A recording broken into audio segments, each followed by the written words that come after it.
Hello, everyone. Welcome to another webinar. While people are still coming in, I will quickly introduce our panelists. From CMIE, we have Mahesh Vyas. Mahesh is the MD and CEO of CMIE. More importantly, he is the chief architect of the Consumer Pyramids Household Survey. He is the primary author of most of our documentation on the survey, including how it was made, a lot of the theoretical underpinnings, many of the nitty-gritties, including details on logistics. All of that documentation is made available on our website for free on the How We Do It section. Also on the panel is the discussant for today, Swati Dhingra. Swati is an associate professor at the London School of Economics. Swati is also with the Center for Economic Performance. The authors today are Nikita Sangwan. Nikita is a PhD candidate at ISI Delhi. Nikita works on issues on labor economics and gender. Farzana Afridi. Farzana is an associate professor in economics and in the economics and planning unit of ISI Delhi. Farzana is also the lead academic of the IGC's India program, as well as being a research fellow at the IZA. And Kanika Mahajan is an assistant professor of economics at Ashoka University. Kanika is also a member at the Center for Research on the Economics of Climate, Food, Energy, and Environment, as well as an affiliate at the Center for Development Economics and Sustainability at Monash University in Australia. The paper they're going to be talking about today is COVID-19 employment and the role of social protection programs. Kanika will be presenting her work, followed by a discussion by Swati. Once the authors have had a chance to respond to the comments that Swati makes, they will also take questions from Q&A. A note to the audience, you can type in your questions in the Q&A box. We will try to answer as many of them as can be in the text, and those that are better answered at the end will get answered at the end.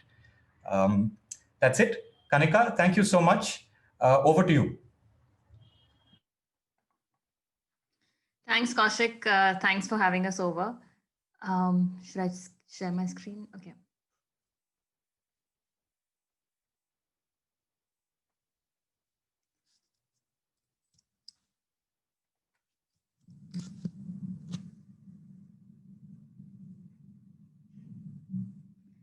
Okay, just to get a thumbs up, is my screen visible, Kaushik? Yes. Okay, great. Yeah, thanks, Kaushik, and thanks, CMI, for having us over. The work that I'm presenting today is co-authored with Farzana Afridi and Nikita Sangwan at ISI Delhi. And what we're doing essentially in this paper is trying to look at the role of social protection programs, especially looking at the role of the employment guarantee schemes that were put in place during this time post the COVID lockdown in helping areas to recover as they were able to implement these schemes. So we've already seen there have been a couple of presentations in the last few months which have shown that COVID-19 induced lockdowns have disrupted livelihoods not across the world, but also in India. A recent study by Bertrand, Krishnan, and Schofield has documented extensively the losses in employment, income, and consumption. They've used the Consumer Pyramids Household Survey to do that. And along with the CPHS survey, which is probably one of the largest surveys for India, using which researchers have documented these changes over time. There have been a couple of smaller surveys also, which have been done by Azim Premji University, Dalberg, etc. And one of the common findings across a range of these surveys has been that there were large-scale job losses post the lockdown that was implemented in the country in the month of March. Studies have also looked at the differential labor market effects along demographic dimensions like gender and caste. There have also been studies done by that was presented, in fact, last week by Amit Basole, Rosa Ibrahim, and Surbhi Kesar, as well as a recent forthcoming study by World Bank that's looked at other demographic groups which may have suffered more in terms of job losses. They've also looked at the nature of jobs that have come back. So, for instance, they have found that permanent salaried were least affected to begin with, but eventually you had greater informality coming into the economy. Among the sector of jobs that were affected, public administration, again, was the least affected. Construction was the most affected initially, but recovered. And services is something that's still lagging behind when it comes to employment recovery in these sectors. So what we do in this paper is, firstly, we go back and look at the effects of the lockdown and as the restrictions eased post the lockdown on employment for different demographic groups. And second, we look at the role of the employment guarantee programs instated by the government in cushioning these employment shocks. One would expect that these programs should, to a certain extent, cushion the employment levels that came down. But to look at it over time, how that materialized as the restrictions ease, and whether there were certain demographic groups which benefited more than the others in terms of seeing a larger comeback or recovery in their employment rates as the restrictions eased. We know that there has been a range of social protection schemes put across the world to be able to deal with the large employment losses that have happened post the COVID-19 came into the world. And some of these programs I have listed here. So developing countries have been experimenting with employment guarantees, whereas the OECD countries have largely either taking the route of providing unemployment insurance or some kind of a job retention schemes to enable employers to keep their workers and not fire them, but at the same time subsidize the wage costs for them. Some countries have also experimented with income transfers. UBIs have again become hotly debated now in the post-COVID-19 scenario. And of course, provision of adequate food security has been on the agenda of many countries post the COVID-19 employment and livelihood losses. What happened in India? So if we look at the timeline of the COVID-19 lockdown, it happened on 24th March. That's when the national lockdown was announced. And the first lockdown lasted until April 14th. Successively, the national lockdown was extended till May 30th. From June onwards, there was some partial easing in the restrictions that started in May itself, but more proactively, these restrictions were brought down from June onwards. And by August 1, almost everything was open in the economy.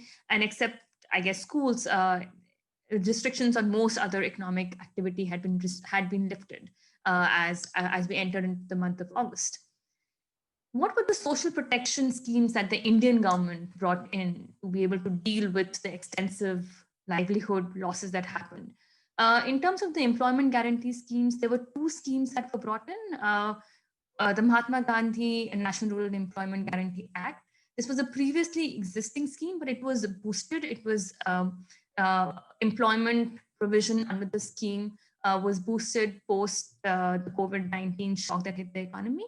And the government also brought in the Prime Minister Garib Kalyan Rozgar Abhiyan, which is the GKRA scheme, in the month of May to be able to deal with the job losses in specifically targeting the districts which perhaps had a higher migrant population. Apart from provision of employment guarantees to directly deal with the job losses, the government also undertook direct benefit transfers, PM Kisan. There was front loading of the installment. There was provision of rupees 500 into the account of women account holders under the Jan Dhan Yojana. There were transfers made to the pension accounts under the government.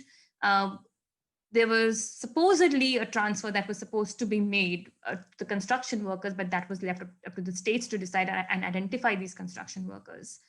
In terms of the protection that was offered to the formal sector employees, there was a 24% deposit of wages that was supposed to be made by the government in the PF account of these formal sector workers. So essentially the way they had defined it was workers earning less than 15,000 rupees per month and employed in firms having less than 100 workers. Along with this, the government also allowed additional withdrawal against the EPF accounts for the EPF account holders. This was also supplemented with the in-kind free rations that were provided, and of course the free cylinders that were provided under the Ujjwala scheme. So these were the in-kind transfers which were made to ensure food security of the households, and this was extended later on after the after 3 months as well. So I'll discuss a bit about the employment guarantee programs because that is going to be the main focus of this study. So first, looking at the Mahatma Gandhi National Rural Employment Guarantee Act. Now, this is a rights-based approach. It's a scheme that's been in the country since 2006. and it was implemented in all the districts of the country by 2008. Under the scheme, rural adults can demand work at a wage rate that's mandated by the government. It provides 100 days of manual work on publicly funded projects. About 33% of the total jobs are to be reserved for women under this program. Just to give you an idea of the scale of the program, in 2018-19, Government of India undertook 60,000 crore expenditure under the program, and 76 million individuals were provided employment under the scheme. So this is a nationwide scheme applicable in all the areas of the country. Now, there were certain changes that were brought under the scheme under the Prime Minister's Garib Kalyan Yojana that was announced in late March once the lockdown was imposed. Under that package, the first change that happened for Narega was that the daily wage rate was increased from 182 rupees to 202 rupees. Notably, the work provision under the scheme had completely halted after the national lockdown that happened on March 24th. And it was only post April 15th that work days under the scheme began to be generated again. And just to give you a sense of the extent of the work generation that happened post the COVID lockdown in the country.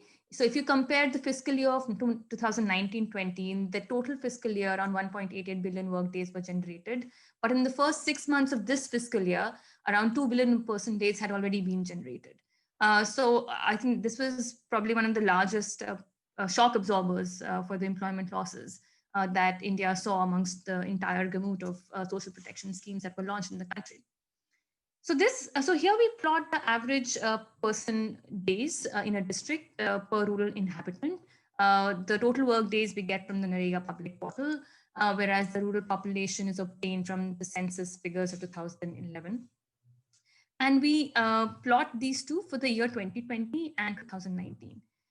So here the solid line is for the year 2020. And what we see that in the first 3 months, the trajectory is same as that it was in 2019 pretty much. However, in the month of April, because there was no provision happening under Narega, we see this sharp downfall in a sharp plunge in the number of work days provided per person in the month of April, which shot up in the month of June, July, month of May, June, and July. And then again, by August, it had come down. And by, say now, by November, it's almost, it's inching towards its levels in 2019. Now, this increase is something which is also seasonal to a certain extent because May and June are lean seasons in agriculture.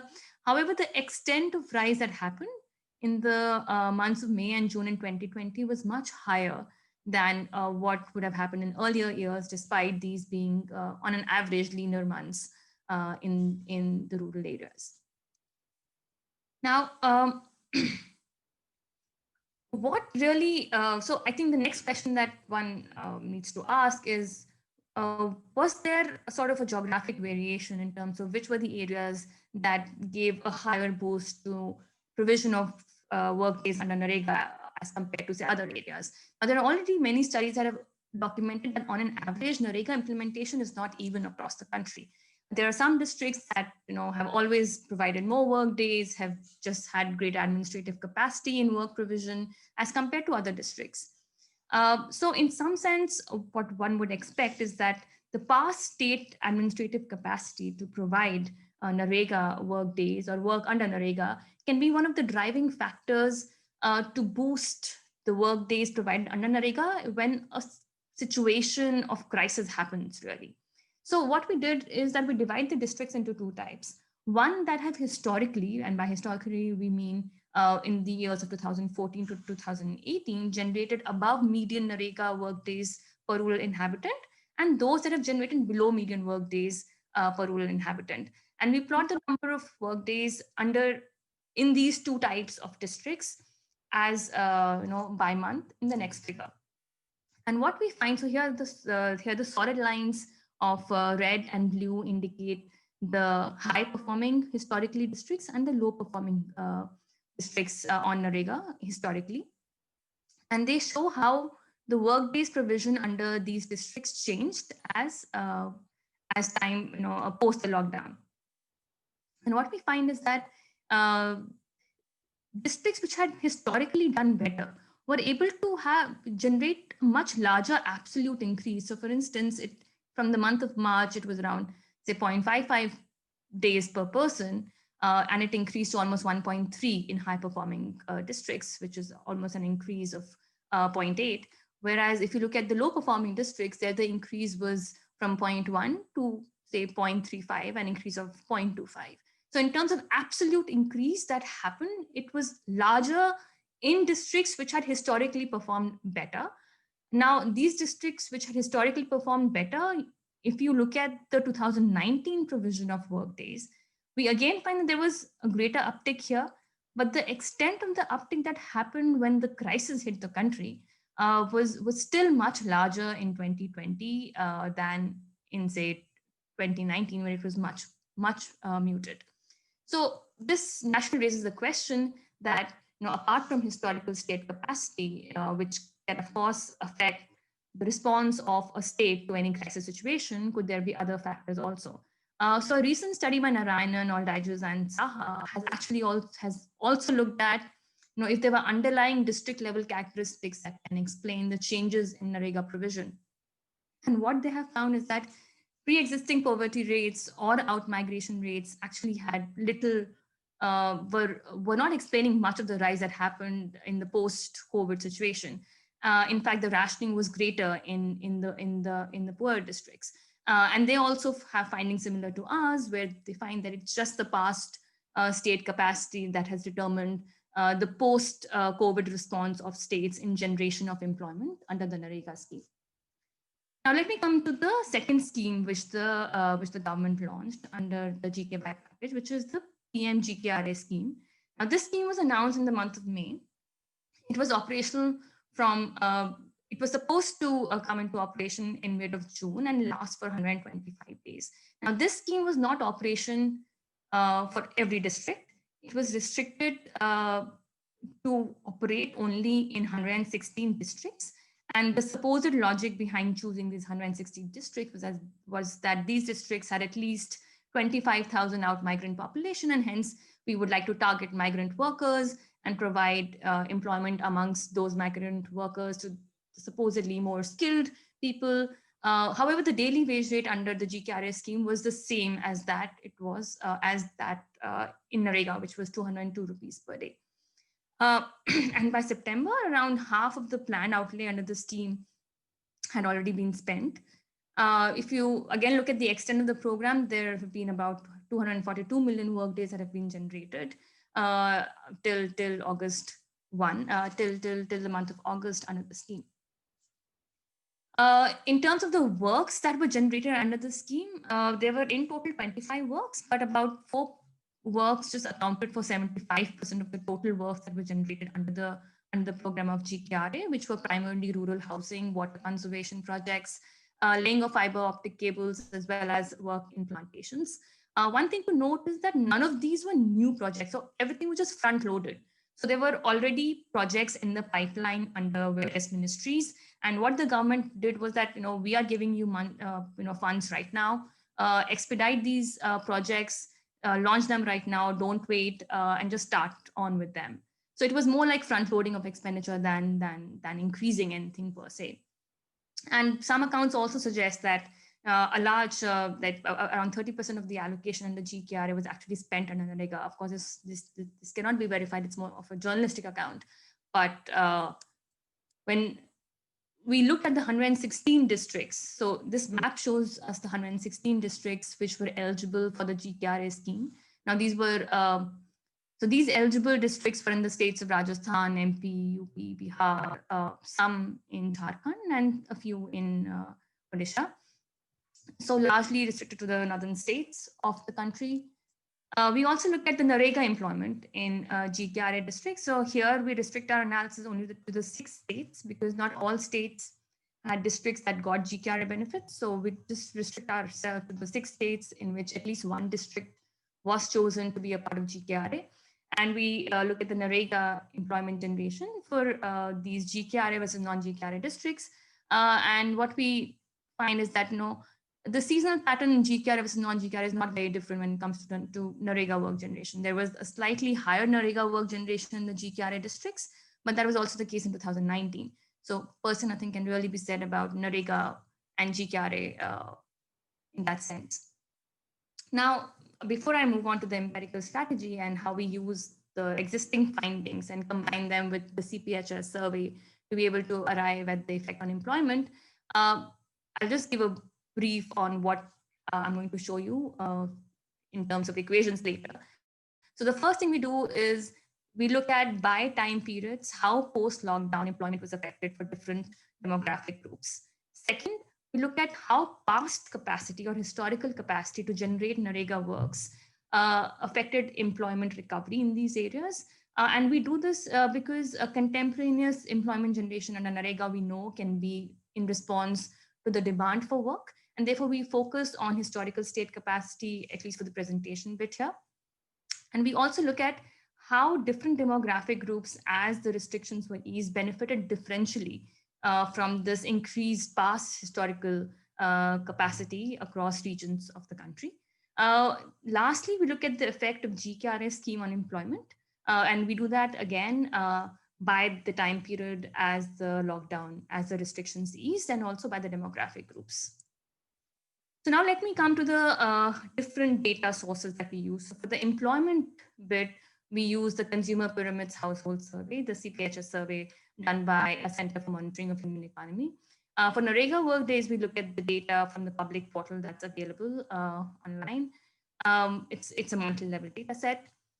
We also take the out-migration data from 2007 National Sample Survey, and we use that, and I'll describe how we use that for our estimation strategy using the GKRA scheme. So to give you a brief of the CPHS survey, this is the household level panel data where every household is interviewed once every quarter in a year. It surveys all the states of India. The sample size is quite large. If you look at the average number of households that were served in 2019, it was roughly around 1,39,000. If you look at this PLFS that's done by MOSPI, that's supposed to be nationally representative, that has a sample size of roughly 1,02,000. So larger than, in fact, PLFS, which is probably one of the biggest surveys that we have on employment and income in the country. So CPHS has modules on employment, income, monthly expenditure, and assets. Looking at the module on employment, what the CPHS survey captures is for every individual age 15 and above, it captures its employment status. And when by employed, what does it really mean? So when they ask the question about employment status, it's if an individual is engaged in any economic activity, either on the day of the survey or on the day preceding the survey, or generally regularly engaged in any economic activity, then the person is considered to be employed. And not employed can further be divided into three categories, whether you're voluntary or involuntarily unemployed. So just to give you a sense of how the numbers of employment in CPHS compare with, say, PLFS. We looked at the CPHS data for 2017-18, and because that's a comparable period with the first PLFS round that we have data for. Now, using the CPHS survey, if we calculate the labor force participation rates, in fact, the workforce participation rate, then we find that about 72% of men are working and 10% of women are working in the country. If we look at the PLFS, and PLFS, there are different ways of cutting it down. If you look at the daily status, it comes closer for women, for women when it comes to matching with the CPHS. Weekly status is probably more comparable for men. So there is some difference in terms of the absolute numbers, but what we find is that the broad patterns are similar when you compare across regions, across education. So those broad patterns that one would expect to hold are pretty much similar across CPHS and the PLFS surveys. Now, in addition to capturing employment, CPHS also captures the nature of occupation in which the employment is there, the industry of the occupation, the arrangement, and the type of employment that a person is engaged in. What we do in this paper is that we take the data from CPHS from January 2019 to August 2020. We restrict our attention to those aged 15 to 59. The demographic characteristics that we look at, along which we look at the heterogeneity in the impacts of the lockdown and effect of the social protection schemes of the employment guarantee of the two schemes. We look at the gender, which is of course fixed, it's not changing over time. We look at location of an individual. Now this location is not really changing because CPHS is not really tracking migrant households per se. So we don't see anyone changing location from rural to urban or urban to rural, and we take the pre-pandemic, the first time the household was was surveyed is the information we have for location of that household. Age of an individual is again measured in the quarter preceding the lockdown for our heterogeneity purposes. There is attrition, in fact, large attrition that happened in 2020 in the CPHS data. So for instance, the number of households surveyed fell to 89,000 approximately, which is a 36% fall. But the sample size is large, but the attrition we find is not random. So for the main results, what we do is that we keep the same sample that was interviewed in 2020 in 2019, so that our results are not being affected by the changing composition of the population. However, for our checks, we also see if our results are robust to this attrition happening, and we use inverse probability weights to correct for the attrition. Okay, so these are some summary stats that we find from the CPHS data. We can see that overall employment rate is around 40% during this time period, higher in rural, lower in urban, higher for men, lower for women, again, higher for the older aged people in the age of 30 to 59 as compared to the youth, which is 15 to 29. So this is the empirical strategy that we follow. Our dependent variable is a dummy variable that takes a value 1 if individual I in district B in month M in year T was employed and 0 otherwise. J here refers to the 3 time periods that we're going to refer to in the analysis. The first time period, which is 1, is the months of April to May. The second is June to July. The third is the month of August, and these time periods have been arrived at depending on the strictness of the mobility restrictions. So April to May was the national lockdown. June to July, we see restrictions being eased. And by August, the economy was completely free to operate in almost all the sectors.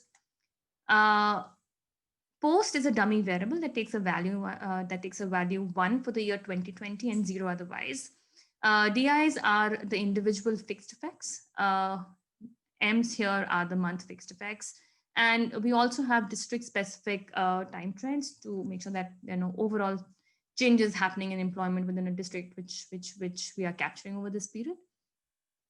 So this is essentially similar to a difference in difference specification, where we are comparing the change in employment rate in the month of April to May to with respect to the employment rate in the month of Jan to March in 2020.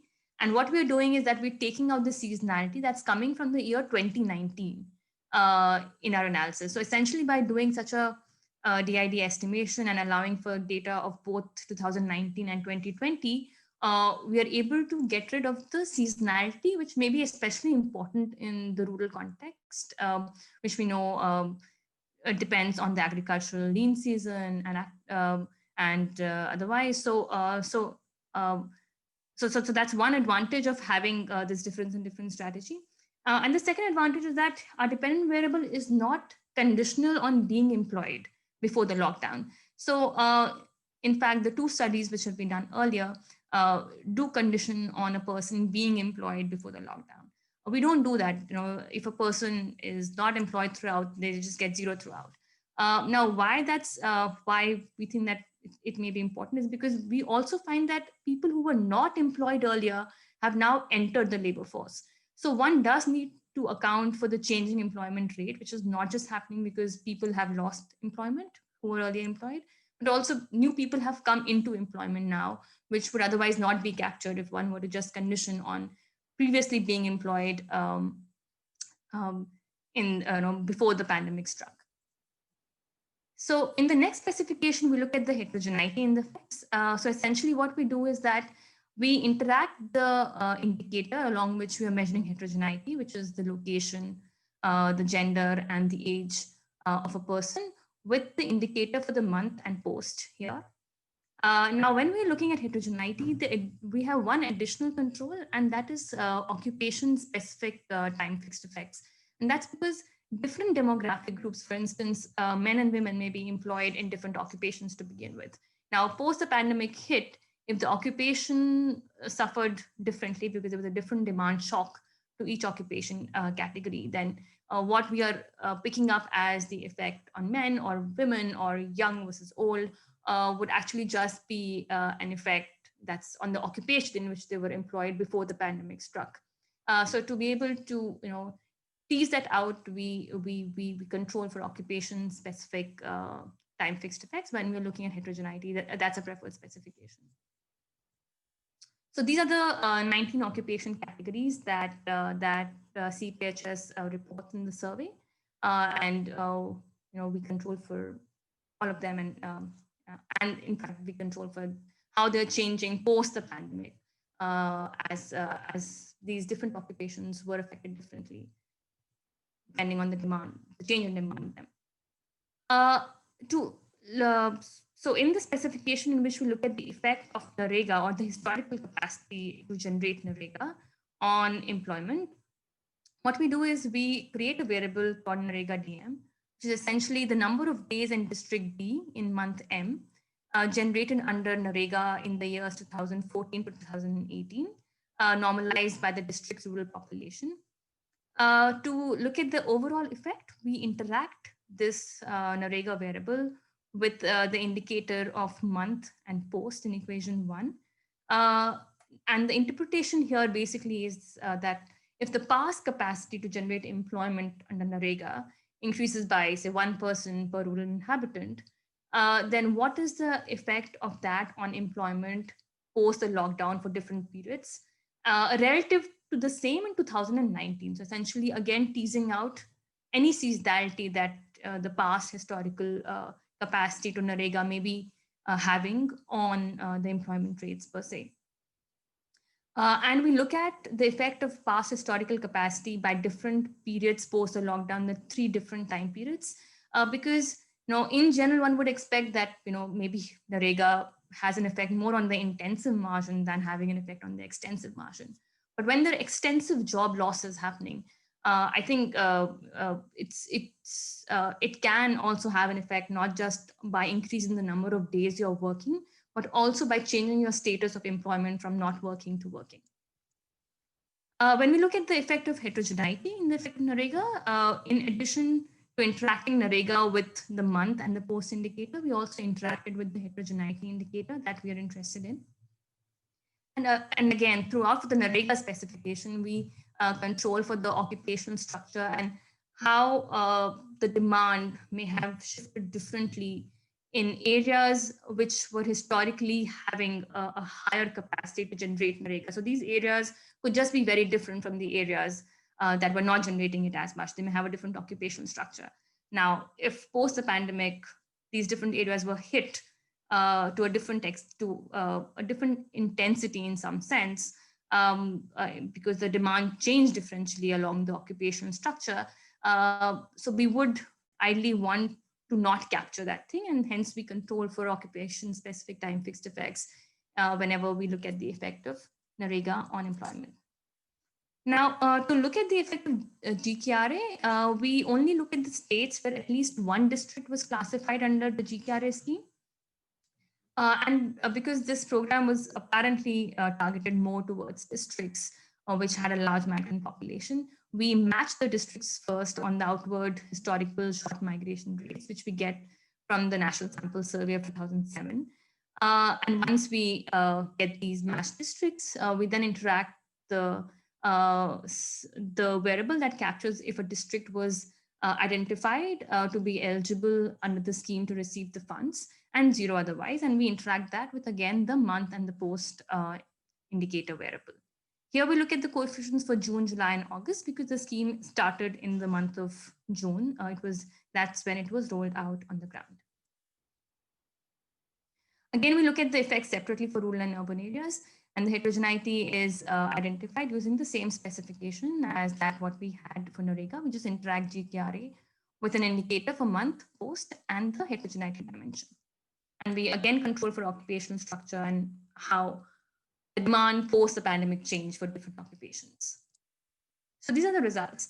So overall, in terms of employment rates, what we find is that there was a sharp 13 percentage point fall in the employment rates in the month of April to May, which narrowed in the month of June to July. And by August, though it is still lower than the pre-pandemic levels relative to that in 2019, it's sort of going back towards the earlier rates. So here we plot the effects separately for rural and urban areas. So on the left side, on the left graph, what we have is the effect on employment in the urban areas, which is the blue bar here, and effect on employment in the rural areas. And this is done for each time period that we have. We plot the coefficients for each. And what we show on the right panel is the difference between these coefficients. So for instance, the difference between the red and the blue lines are plotted here. Okay, yeah. So what we find here is that in the first, when the strictest lockdown was in place, rural areas suffered less in terms of fall in employment as compared to their urban counterpart. However, as the recovery happened, we see both of them, both urban and rural areas gaining in the month of June, July, and August. So there are no significant differences between these two areas in the later months. Looking at the employment by gender, now here we're not controlling for occupation, specific time, fixed effects, and it's just overall employment rates. And what we find here is that the fall in terms of percentage points was actually larger for men as compared to women in the first phase of the lockdown, and then it recovered for both. In fact, it recovered more for women in terms of overall employment rates. But in terms of percentages, the fall was actually similar for men and women to begin with. So about 22% fall for both in the first phase of the lockdown. As it eased, women were able to recover faster. For the young and the old, what we find is that in the first lockdown phase, it was the older people who suffered more. But when it comes to recovery happening in the months of June, July, and August, the older individuals were able to recover faster as compared to the youth in the country. Now we do the same exercise, but now we control for the fact that different demographic groups could be employed in different occupations. The results don't change for the rural-urban heterogeneity. We still find that rural areas were more resistant in the early phase of the lockdown, and later on the urban areas caught up. However, the results for gender overturns now. So once you control for the occupation specific demand changes, we find that it's actually women who, both in terms of like percentage point or percentage changes, suffer a larger fall in their employment, and it's in fact only getting worse as time is going. So it just shows that within the same occupation, women have suffered a larger fall in their employment rates as compared to men. For age, what we find is that it's the older people who've suffered less within the same occupation. It's the younger people who've suffered the most when we look at within occupation changes over time. So now we look at the results for the NREGA on helping to buffer these employment falls that we see. So we'll look at separately for the rural and the urban areas. And what we find is that, areas which had a greater historical capacity to generate NREGA workdays, in the months of April and May, there is no difference in the employment trajectories across these two areas. And I think that's largely because April and May were the months where NREGA could only really get off the ground realistically starting only from late April, early May onwards. So for about 15 to 20 days, there was no NREGA works being provided during this time period. However, in the month of June, July, and more so in the month of August, we see that at least in the rural areas, there was a positive recovery or a greater recovery in areas in employment in areas where historically NREGA workdays have been generated at a much higher level.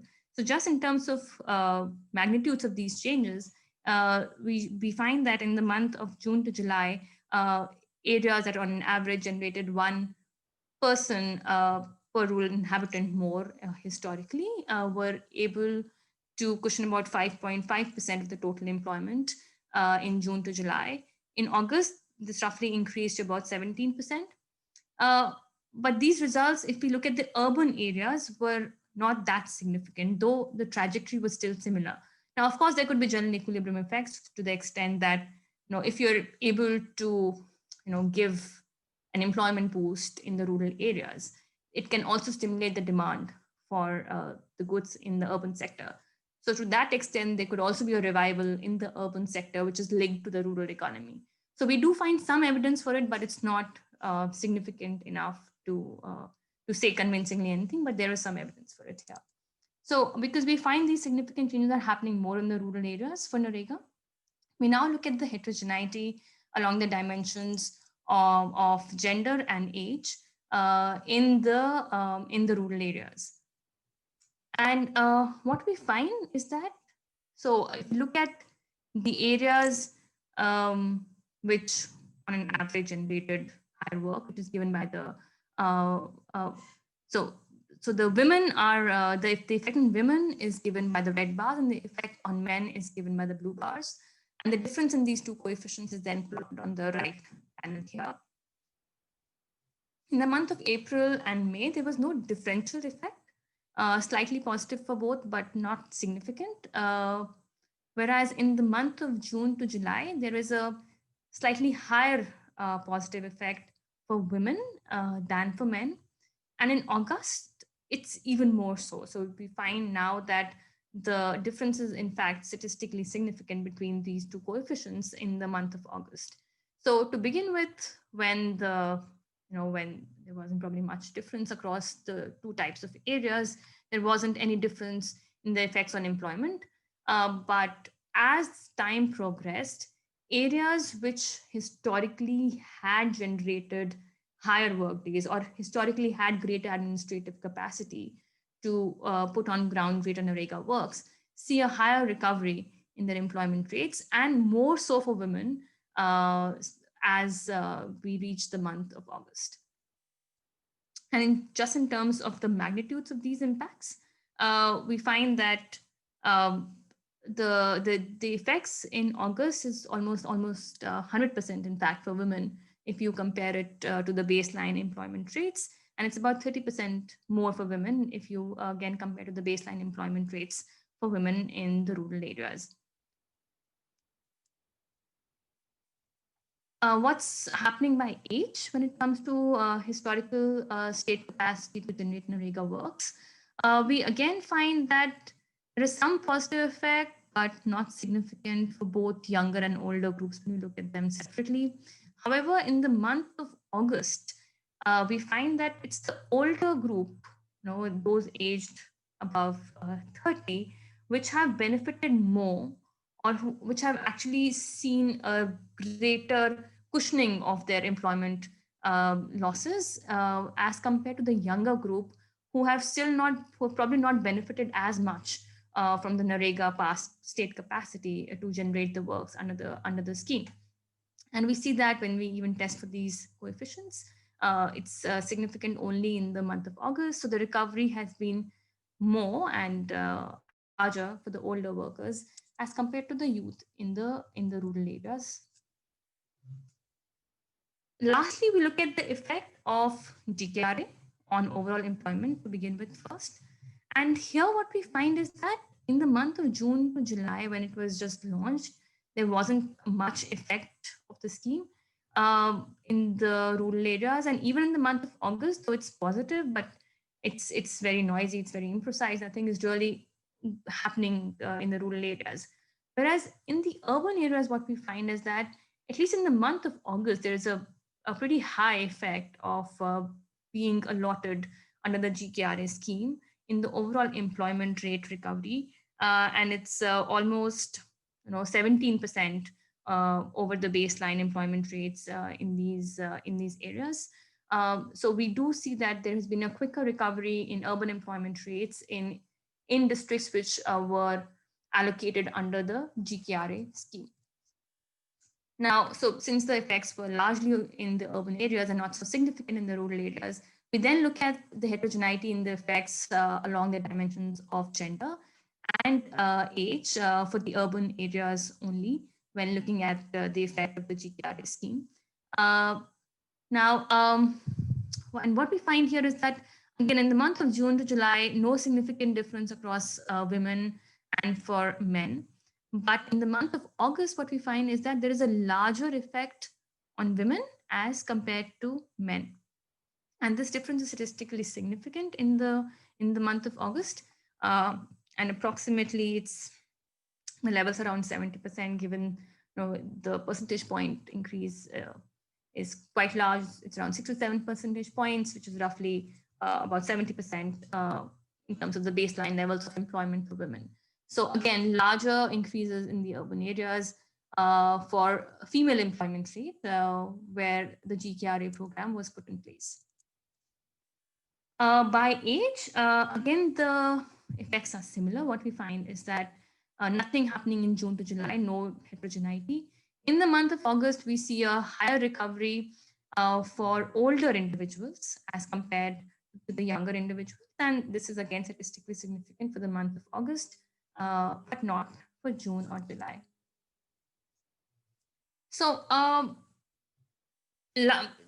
to conclude, what we've shown here and what we found is that there was this large fall in the employment rate post the lockdown.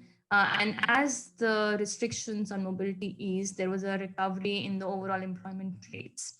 If we look at heterogeneity in terms of location, gender, and age, the fall was initially higher for the urban areas. It recovered both for urban and rural areas. Again, proportionally larger for, so absolutely larger for males, but proportionally larger for women. And even initially, the losses were higher for the older individuals. However, if we control for the fact that within that different demographic groups would be working in different occupations, and these occupations were differently affected by the pandemic, then what we find is that for location, the results don't change. It's still the urban areas that suffered more. Women suffered much more proportionally, even within the same occupation. And within the same occupation, it was the younger individuals who suffered more proportionally as well. So while I haven't shown the results here for the nature of employment, but what we also find is that the nature of jobs have also changed as employment has recovered. So for instance, the casual jobs had initially fallen much more, but by the month of August, they had almost recovered back to the pre-pandemic levels, even if you compare the baseline changes in the year 2019. However, the permanent salaried, which initially had suffered lower fall, were the ones which suffered a decline in the month of August. And most of these jobs were then moved to self-employed. So the people or individuals who lost jobs as permanent salaried workers later on in the pandemic, not initially when the lockdown happened, largely moved on to self-employment. So what we see is that there's an increased self-employment versus permanent salaried self-employment, a permanent salaried nature of employment as the economy has recovered from the shock. In terms of the effects of the employment guarantee schemes, I think one major takeaway from the analysis is that when it comes to NREGA implementation, it was the past or the historical capacity to generate NREGA works that played a pivotal role in increasing the work days that were generated under the scheme. However, though NREGA aided recovery in the rural areas, but it happened with a lag, and that perhaps points to a policy lacuna that we were only able to expand NREGA work generation much later. Initially, even that was put under a full stop when the lockdown was imposed. And when these areas were able to, increase this employment, there was a greater increase in probability of employment for women and for older individuals. And while I haven't shown the results using the contemporaneous measure of NREGA, I've only shown it with respect to the historical measure of NREGA. These heterogeneity results actually hold for the contemporaneous NREGA provision as well. So areas in which there was greater provision of NREGA work days in the country post the pandemic in these different months, their women and older individuals were more likely to see a recovery in their employment as compared to the other areas. What we find for GKRA is that the probability of employment increased in these areas, but again, primarily in the month of August. So again, it operated with a lag. And in the urban areas, it increased significantly more for women and for older workers, as happened in the case of NREGA as well. So historical state capacity matters for state response during the time of crisis, but it was probably too little. The requirement in the country was much more. So the state's response was still much more muted than what was the requirement in the country. And I think another significant takeaway from the analysis is that none of these programs, whether it was NREGA or GKRA, were able to affect the youth employment rates. So the way these schemes were designed, they were not they didn't really attract youth to work in these schemes. So it was mostly the older workers or the women who were working more in these schemes. So I think for future designing of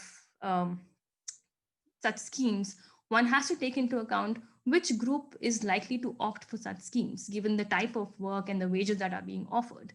So employment guarantee programs, they may work well for a given set of workers, but they of course don't benefit as much all across all groups of workers in the economy. So one needs to think a bit more when it comes to the overall design of the scheme to deal with such job losses when such a crisis hits in the future. So let me stop here. Okay. I think I'm before time. Thanks, Kanika. This is a great presentation. Swati, over to you for comments. Great, thank you, Kaushik. I'll just share my screen and get my slides up.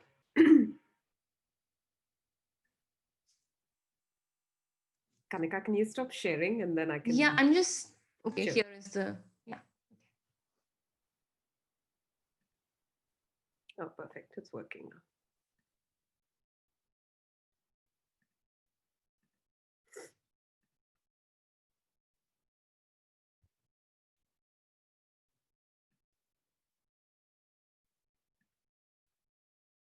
Can you all see my slides and see them full screen? Yes.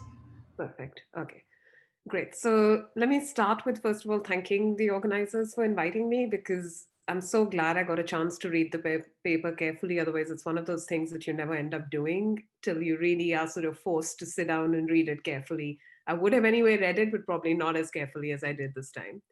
So let me start with summarizing what I think the key contribution is and why I think this is an important paper. So the first thing I want to really say is kudos to people who are doing this work. This is real-time analysis on absolutely fundamental economic questions, and the issues of worklessness and inequality that COVID-19 has given rise to, I think are going to be staying with us for some time. So it's really now that we need to start thinking about them to be able to ensure that people don't fall into long-term unemployment, that it doesn't create other sources of economic distress.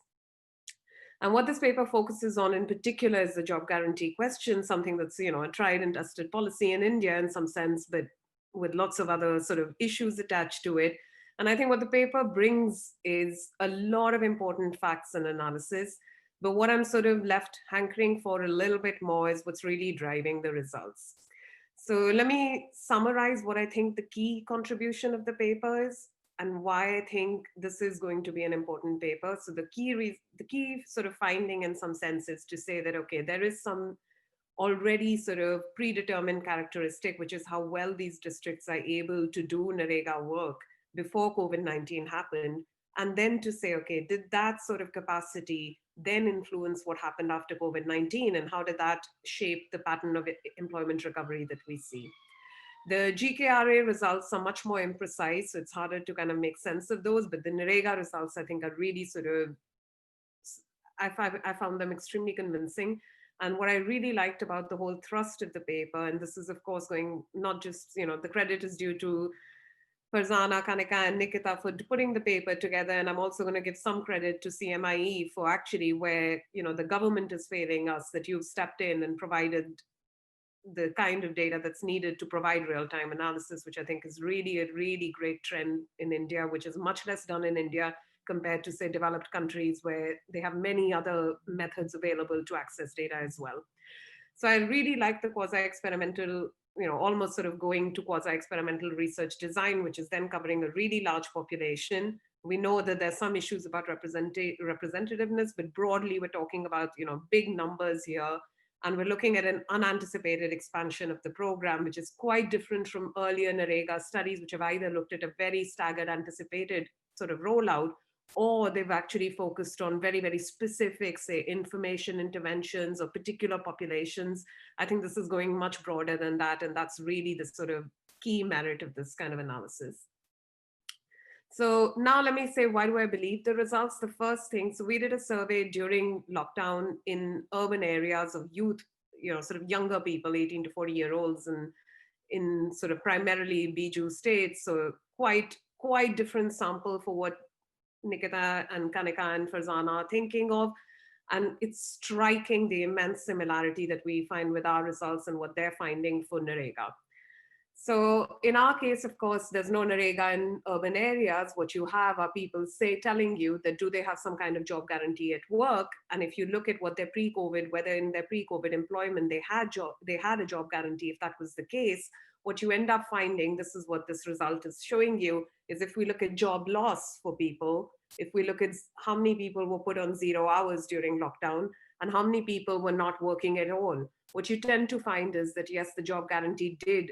It's actually quite striking. I'm going to show you the last slide that we even use pretty much the same words, which is that the job guarantee really did mediate the job loss that happened. And this is complete external validity. This is a perfectly independent survey. This is coming from urban areas, different setting. This is private sector job guarantees. This is not some kind of public employment program. And what's quite sort of striking is that they're very, very similar findings, which makes me believe their results even more. So now let me come to the sort of second component of it, which is, why do I believe the results even more? It's because if you see what the results are showing you, it's really, really sensible, intuitive stuff, which is that the groups that are targeted by NREGA, that's where you see that the employment recovery is assisted by NREGA.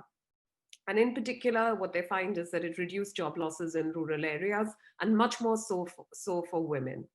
I think that's really, really a tremendous finding, particularly being able to sort of tease apart what happened in terms of entry into labor force, as well as what happened to people who were already employed and to job losses on that front. So what would I like to see a lot more on? And this is really where I was coming from, that I want to see what is really driving this result, for the reason that I think that's a really, really particularly important channel to understand. So in particular, I want to know, why did women employment rise more, particularly these new entrants who are coming in? What's sort of going on here?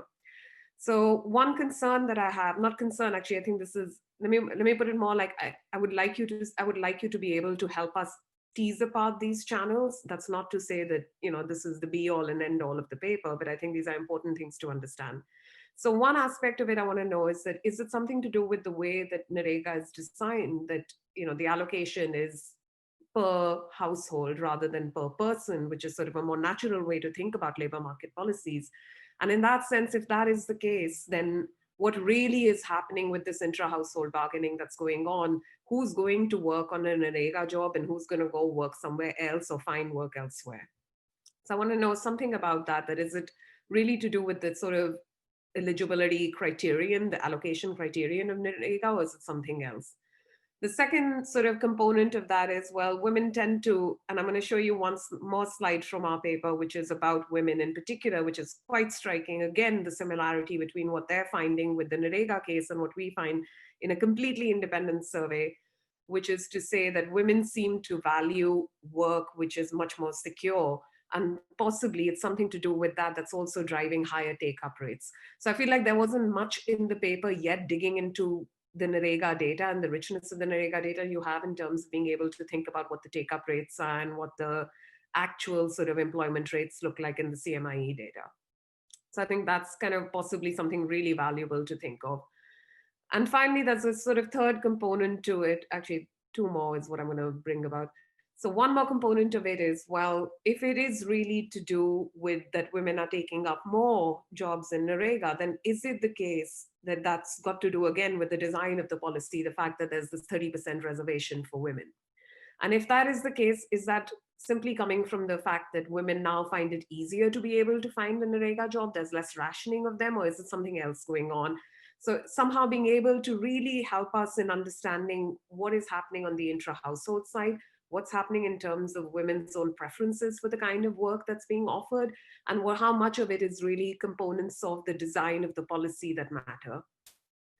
So the really striking result, which I think is fairly new to this paper, and I think should really, really be pushed up in terms of being able to understand what's going on here, is what were these new women entrants doing before? Why is it that they now decide to enter the labor force? I mean, and is this really coming at the expense of sort of them having to do double childcare? You know, now I do childcare duties as well as I go work on NREGA jobs, or is it something else? Is it older women driving this kind of allocation? So just being able to get as close as possible to the question of not just what's happening to women employment, but also delving a little bit further down. And I know, Farzana, we had this slight mini conversation before we started that you're already thinking that should you move to the consumption side, should you be thinking of the household sort of asset side? I think even probably just getting a little bit of an idea from the time use surveys would be really valuable. So just being able to really, really sort of carefully outline what is going on with the higher response rates that we're seeing from the women's side on employment. Okay, so this is the part which I was saying that even in our completely independent survey, what we're trying to do is these are hypothetical sort of stated choice experiments. So in that sense, this is not about the actual sort of ability to participate in a job guarantee. And this is what it's showing you. It's saying, well, suppose we ask people whether they want to work on a job that doesn't have a job guarantee that pays, say, 100 rupees a day. I know it sounds really awfully low. Or do they want to go to a job which does provide some level of days guaranteed? And how much would people be willing to give? How much of a wage cut would they be willing to take compared to the previous job if they were to get a job guarantee? And you can already see that not everybody always wants a job guarantee, 70% here. And these are people who would say, I don't need one, I don't want to do that kind of work, and so on and so forth. Well, if you look at sort of down here, of course, if you ask people to do take a big pay cut, and that's the only way that they're going to get some kind of guaranteed days of work, then of course, eventually that number is going to drop off, and that's what you see here. So when we do this separately for men and women, sort of separate. So if I give you the whole sample, so these are 2,500 urban workers, they're willing to pay up to a quarter of their daily wage to be able to get 100 days of guaranteed work. If you look at women, they're much more willing to pay. So this number is then 35%. You can even look at it through other ways. Do I choose a job guarantee? How do they answer questions about, would you like a job guarantee? Have you become more likely to want a job guarantee under Corona lockdown? And you see pretty starkly here that the female coefficient on this, the demographic characteristic, being female really starts to kick up here. So I don't think what you're finding in the NREGA case is just something sort of odd or something very particular necessarily to that particular context. I think this is a much more broad finding, and it should really be thought about in terms of, what is it that's going on here that's making women enter the labor force? And is it really sort of something to do with intra-household bargaining, policy design, or something to do with how they value job security? So almost having said that, this is what I was saying, that when I say that this is just incredibly stark, the similarity, and which makes me find this really like this is a very, very simple way of checking the external validity of what you're finding, is that this is the line we had in our paper, which is the big job market losses that resulted from the crisis were mediated for workers who had a job guarantee before the crisis. I think that's a fair way of summarizing also what you're finding, in that sense that I think this is really something much bigger. This is a much deeper sort of issue about job guarantees, about finding work as well as having job security. That's sort of important for economic welfare.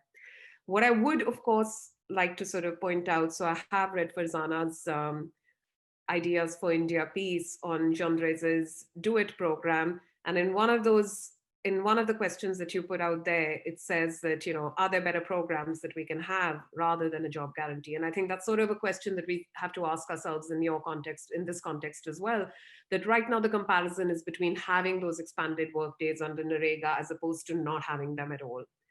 And somehow being able to sort of say whether that's the answer, or whether, as Kanika ended, saying that really are we looking, if that's the problem we're trying to solve, which is the worklessness arising from the pandemic, then is the job guarantee better suited to do it? Or do we want something else like a targeted cash transfer, wage furloughing schemes, bailouts, which have happened across different countries, to think about what policies could actually lead to recovery in due course? And I think that's sort of still a bit of an outstanding question, which anything that you can find on the sort of women employment response, and more generally sort of what the employment responses have been and what the sort of outcomes of that in terms of the welfare implications for these households have been, I think would be really, really fascinating to understand.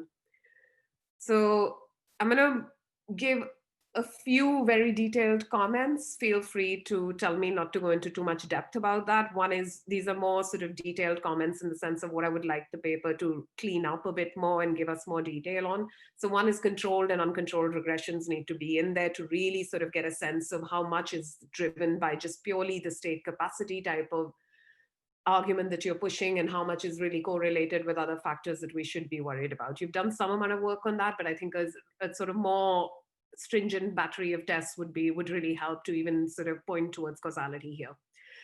And one way of doing that I thought of was maybe looking at other downturns where, NREGA expansion didn't happen, and then being able to see whether these districts that were this time saw some level of improvement were that were able to expand this time, sort of how they behave differently in those sorts of recessions versus now. I think one of them, though, that I could think of was demonetization, but there might be others which I haven't really thought about.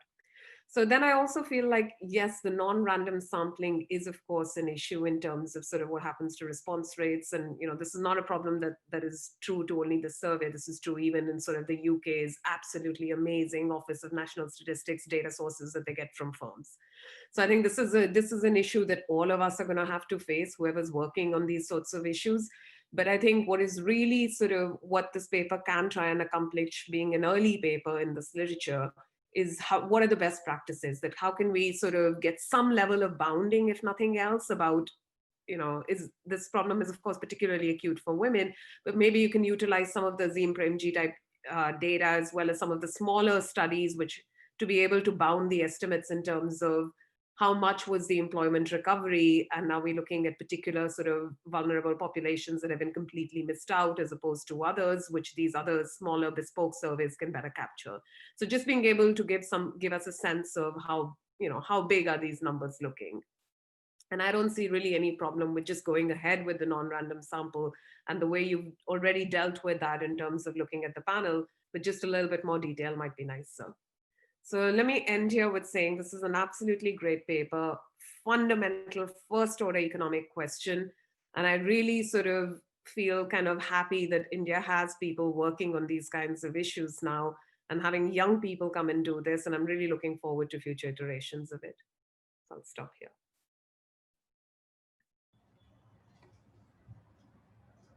Swati, thank you.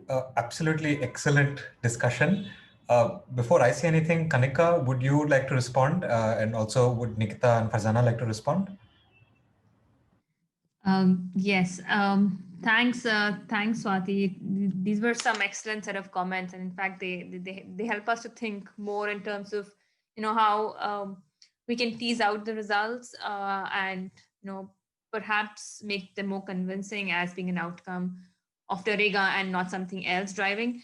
We've done, as you mentioned, we've done some attempts in the paper as of now, but of course we can do much more to nail the point that the results that we are getting are actually being driven by state capacity to provide Narega work. So we'll look into into the suggestions that you've provided, and how one could then further use them to build on the existing set of results that we have. I do agree with you that I think what we can do more is look at who were these women who now entered the workforce in areas where more Narega work was provided. So whether these were already existing women who had suffered an employment loss and then came back, or were these women who were unemployed or not working to begin with, but because of this income shock that happened, have now begun to work. And because Narega work is something that's available close to home, they were now able to take this work up in a situation in which their family has suffered an income shock.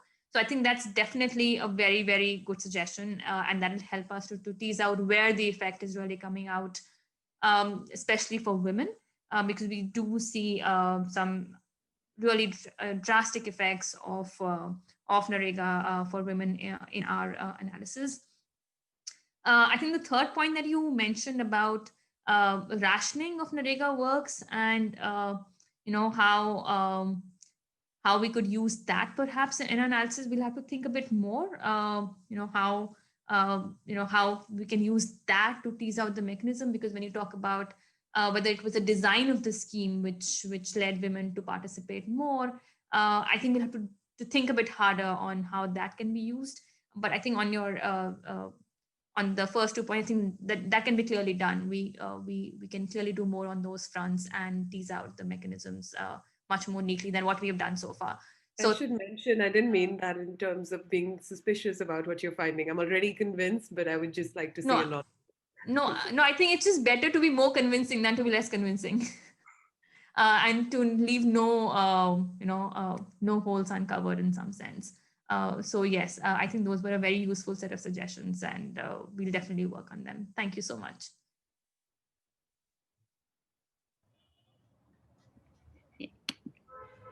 I can chip in a bit here. Thanks, Swati, for your suggestions. They're really helping us to make sure that the paper is very focused. I think there are a couple of things that also came through in terms of the questions that we got in the chat box, which support some the points that you raised. I think, and also as Kanika pointed out, we need to look a little bit more deeply into the Narega work days, who is getting them, relative to, looking at the differences by gender, and also doing some of this more gender disaggregated analysis by looking at ages and occupations and household assets in terms of what kinds of women, in terms of their household characteristics, might have been taking advantage of Narega more relative to men. There is, my own work previously, which has shown that exactly the points that you made about women having access to work closer to home, in addition to the fact that there is a mandated reservation of 30% of these Narega jobs for women, which allows them to not venture too far from home.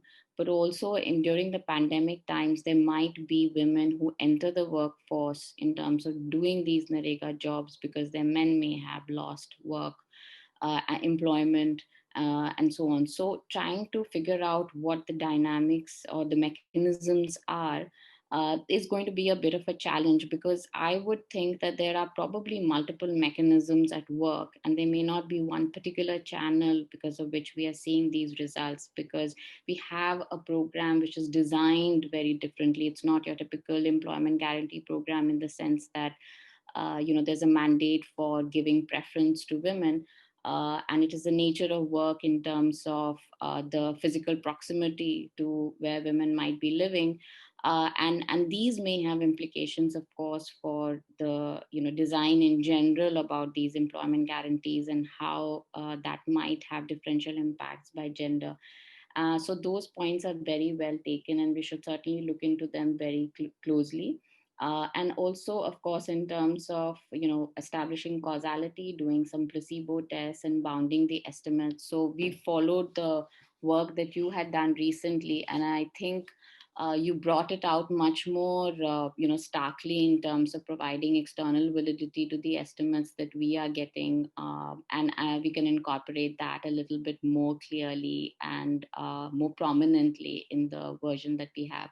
So that's what we hope to work on, take this forward and come up with a better working paper in terms of, as Kanika said, even more convincing, but also think a little bit more deeply about the mechanisms at work. So thank you so much.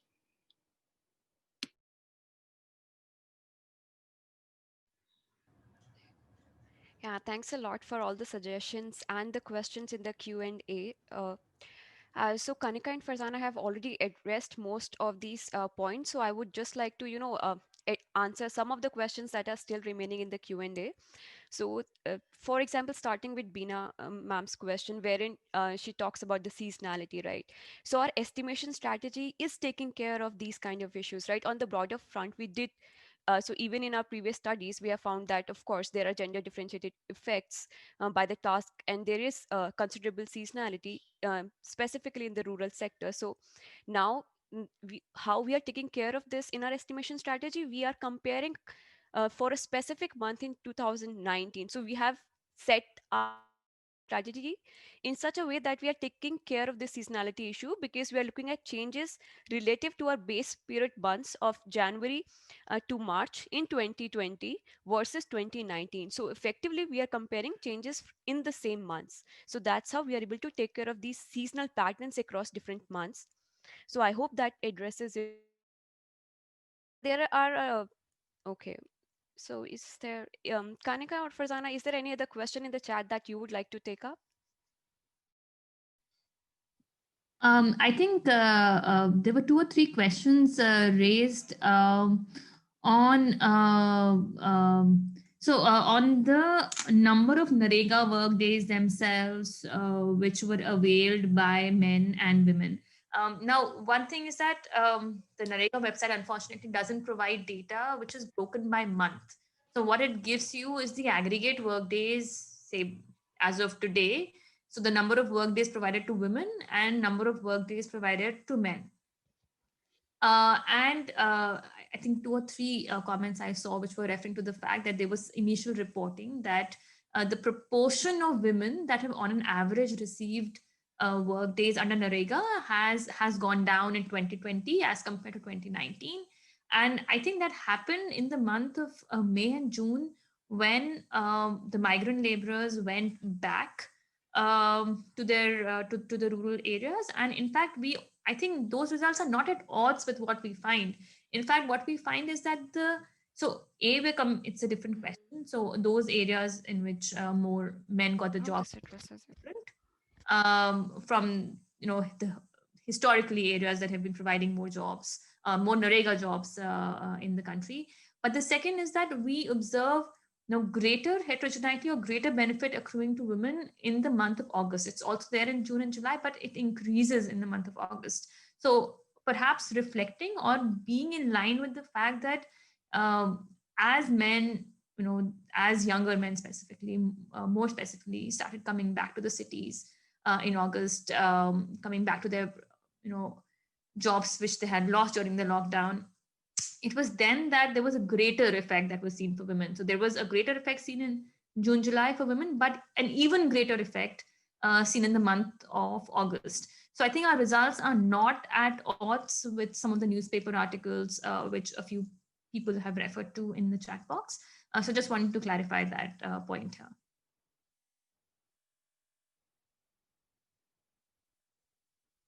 Kaushik, is there anything else that we may have missed?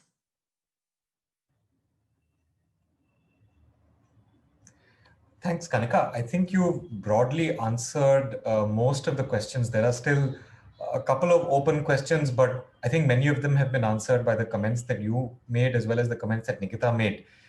In case anyone's questions have not been answered, both just to let the authors know as well as the audience know, we will be making sure that you get a list of all of the questions, and you'll know who's asked what, and you'll have an opportunity to kind of communicate with them a little bit more after the seminar and close out any further questions or any comments that they might have. I think this takes care of most of the questions in the Q&A, and thanks also for, I think, a really interesting response to the questions and the comments that Swati made. Again, from me, I'd like to thank you, Nikita, and Farzana for writing this paper. It's absolutely amazing. You know, it's very, very, very timely to be able to use the data coming out of CPHS in this way, to write the paper up this quickly and to present these findings is really great. I also agree with what Swati said, which is that the headline findings seem so important, so stark, so relevant, both to thinking about economics, but also to thinking about questions around policy. That, you know, I feel this is a really, really interesting and great contribution to the literature. Swati, again, thank you for coming, for participating. Your comments were really excellent. I'm sure that it gives a lot for Kanika, Nikita, and Farzana to think about as they kind of work on this paper more. Kanika, you had mentioned two interesting points, and I'll kind of use that to just bring things to a close.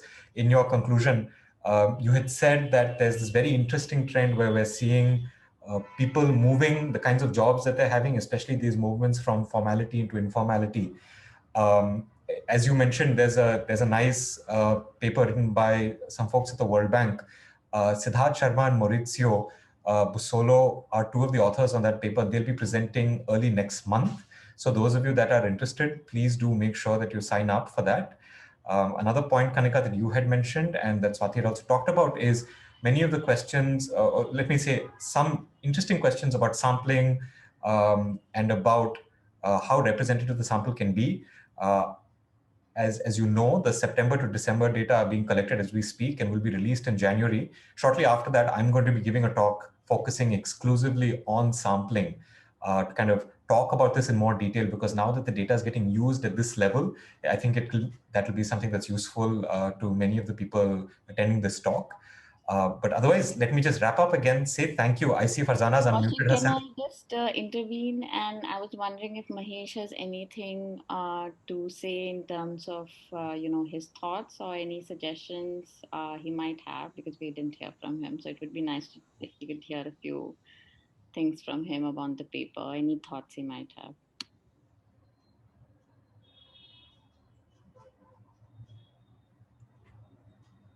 I don't have much to contribute after the wonderful presentation that all of you people have given and the excellent comments that Swati has given. So all I can say is that I had the honor, the pleasure of sitting back and listening to some wonderful findings, some great research.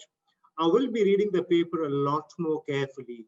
And if I have any questions, I'll certainly get back to you. All I can say at this moment is that this was a fascinating piece of work, really very interesting. I must compliment all the authors and thank Swati for spending so much time in sharing her own work and also contributing to the work done by Kanika and Farzana and Nikita. So I think that's all that I can say. And all I'll say is thank you very much. This is a wonderful piece of work.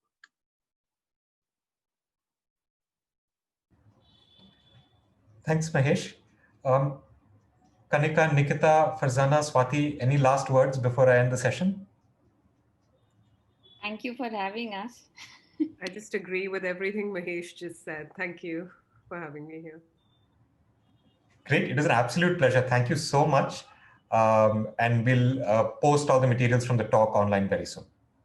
We want to thank all the attendees for their questions. I think their questions were also very stimulating and made us think of some of the things that Swati is also mentioned, but also probably in our writing to make it clearer in terms of the interpretation and the implications of the results. So I would really like to thank all the attendees for being such an engaged audience and, with coming up with the questions and which has kept us on our feet.